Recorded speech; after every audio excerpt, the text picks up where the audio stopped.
We're back with Tom Paul and the Glaser brothers.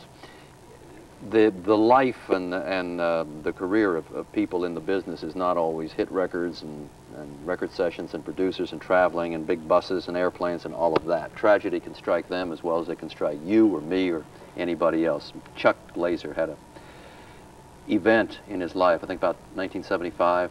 Right. Right. And you suffered a stroke. That's right. Was there anything leading up to it that could you Not physically. I was under a lot of stress at the time, and I didn't really realize it. But I had a malformed blood vessel that just gave away. It's like it could have been in the heart, it could have been in my little finger. It unfortunately had to be in a very strategic place in my brain that started bleeding, you know. And it was primarily caused because of all the stress that I was under at the time. Where were you when this happened? I was at my office. I was working. I didn't even realize what was happening at the time. I just started feeling weird and strange. And fortunately, I had heard a radio broadcast by the American Heart Association that morning on the radio and described exactly what was happening to me. And as it started progressing along over 30, 45 minutes, I started realizing what was happening because I'd heard the broadcast. And as the numbness started setting in my arm and then in my leg, and I started losing control, I knew what was happening, and I had my secretary take me to the hospital.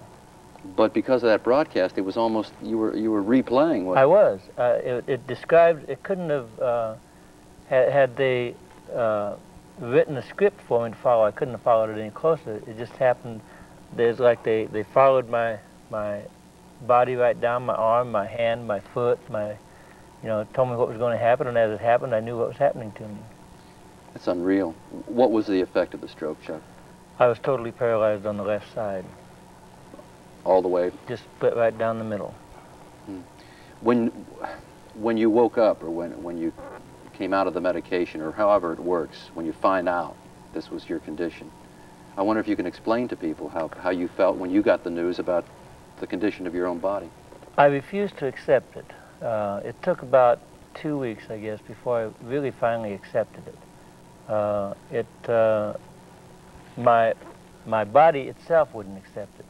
The right side of my body kept fighting the left side, and the left side, of course, wouldn't move, and so my right side was moving crazily. And the doctor said that it was just the mental reaction of losing that other side. And that took about a week, I guess, to go through that, and that was probably the most misery that I went through. It was something that I couldn't understand what was happening. And then as the doctors tried to explain to me what was happening, I personally refused to accept it. And after 8 days, then I went into a real deep coma. And after I came out of that, then I finally accepted what was happening to me. And it was at that point that I made up my mind that the only way I was ever going to get back is to do it myself, that nobody could do it for me.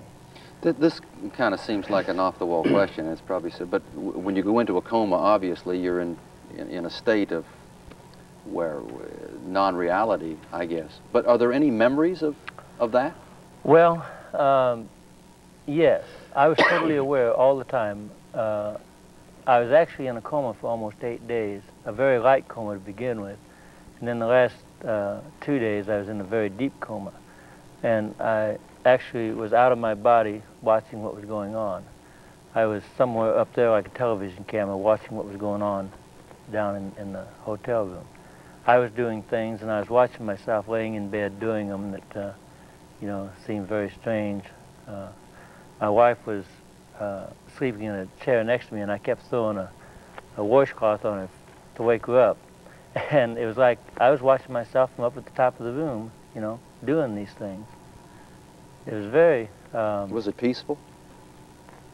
Yes, there was really no pain or anything like that until the last few hours when I started getting a tremendous headache when the blood pressure was building up or the blood was building too much pressure up inside my head before they operated and drained it off.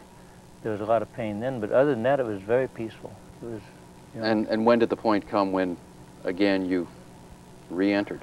Well, in order to find out where the damage was in my brain, they had to give me an angiogram, which is where they shoot dye in your arm into the vein, and it goes up through your brain, and as it goes through, they x-ray it.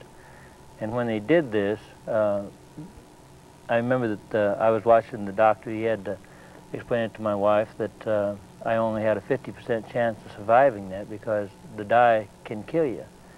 And so she had to sign papers and everything. And when the dye entered my body and went through my brain, it woke me up, just like that. And there I was. I went down to the x-ray room, watching myself go down on a cart, and I came back, I was awake, you know. Amazing. Were you guys with him at the time? Part of the time. You were, I guess. I guess the tragedy to Marty Robbins meant a lot more to you because of because of the heart failure and what he was going through.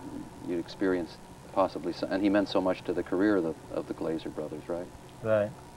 It was pretty easy to understand what he was going through at the time. You know. But now you're talking and you're singing and doing everything. Was it therapy or how do you explain that? Well, with God's help, I give him a lot of credit. But I do a lot of therapy and I work hard at it. Because your vocal cords were affected too. Right. I couldn't sing. When I came out of the stroke, I could only whisper, and my speech was all impaired. I had a lot of problems saying words, and of course my whole side of my face was drawn up. And it took me a long time to get that work back out again. And it was just a matter of constant work and exercises. And I went through physical therapy for 4 years under the direction of a therapist. And during that time, then I also, my left lung had lost nearly all of its capacity, and I had to learn to reuse it again. Bet you didn't know you can sit there and breathe with one lung. Not until now. Well, I learned how to do it because I learned how to breathe with that lung so that I could exercise it.